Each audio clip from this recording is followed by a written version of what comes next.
ರಾಜ ಹಿರಣ್ಯಕಶ್ಯಪವನ್ನ ಮಹಾವಿಷ್ಣು ನರಸಿಂಹಸ್ವಾಮಿಯ ಅವತಾರವನ್ನೆತ್ತಿ ಅವನ ಹೊಟ್ಟೆಯನ್ನ ಬಗೆದು ಅವನ ಕರಳನ್ನ ಮಾಲೆಯಾಗಿ ಧರಿಸ್ತಾರೆ. ಇದರಿಂದ ದೇವಾನುದೇವತೆಗಳು, ಋಷಿವರ್ಯರು ಎಲ್ಲರೂ ಸಂತಸ ವ್ಯಕ್ತಪಡಿಸ್ತಾರೆ. ಆದರೆ ಹಿರಣ್ಯಕಶ್ಯಪುವಿನ ವಧೆ ಮಾಡಿದ ನರಸಿಂಹಸ್ವಾಮಿಯ ಆವೇಶ ನಿಂತಿರಲಿಲ್ಲ. ಅವರ ಘರ್ಜನೆ, ರೌದ್ರಾವತಾರದಿಂದ ಇಡೀ ಜಗತ್ತೇ ಅಲ್ಲೋಲ ಕಲ್ಲೋಲವಾಗಕ್ಕೆ ಶುರು ಆಗ್ಬಿಡುತ್ತೆ. ಆಗ ಬ್ರಹ್ಮದೇವ ಮಹಾದೇವನ ಬಳಿ ಬಂದು ನಿಮ್ಮ ರುದ್ರ ತಾಂಡವವನ್ನ ಶಾಂತಗೊಳಿಸಿದ್ದು ಶ್ರೀಹರಿ, ಈಗ ನಿಮ್ಮ ಸರದಿ, ನರಸಿಂಹನ ಆ ಗರ್ಜನೆಯನ್ನ ನಿಲ್ಲಿಸಿ ಅಂತ ಪ್ರಾರ್ಥನೆ ಮಾಡ್ತಾರೆ. ಮಹಾದೇವ ವೀರಭದ್ರನನ್ನ ಮೊದಲು ಕಳಿಸ್ತಾರೆ. ಆದ್ರೆ ಮಹಾವಿಷ್ಣುನ ಮುಂದೆ ವೀರಭದ್ರ ಸೋತು ಶರಣಾಗ್ತಾರೆ. ವೀರಭದ್ರನಿಗೆ ತಿಳಿಯುತ್ತೆ ಮಹಾವಿಷ್ಣುವಿನ ರೌದ್ರಾವತಾರವನ್ನ ಸಾಮಾನ್ಯ ಶಕ್ತಿಯಿಂದ ಸೋಲಿಸೋದು ಅಸಂಭವ ಅಂತ. ಆಗ ಪರಮೇಶ್ವರ ನರಸಿಂಹನನ್ನ ಶಾಂತ ಮಾಡಲಿಕ್ಕೆ ಸರಿಸಮಾನವಾದ ಅವತಾರವನ್ನ ಎತ್ತುತ್ತಾರೆ. ಒಂದು ಉಗ್ರ ಸ್ವರೂಪವನ್ನ ತಾಳ್ತಾರೆ. ಅರ್ಧ ಭಾಗ 8 ಕಾಲಿರುವ ಸಿಂಹ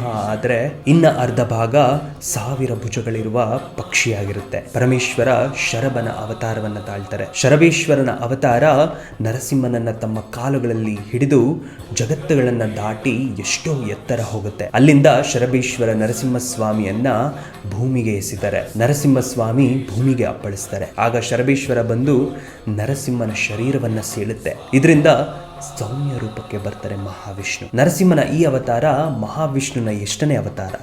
ನಿಮಗೆ ಗೊತ್ತಿದ್ರೆ ಕಮೆಂಟ್ ಸೆಕ್ಷನ್ ಅಲ್ಲಿ ಹಾಕಿ.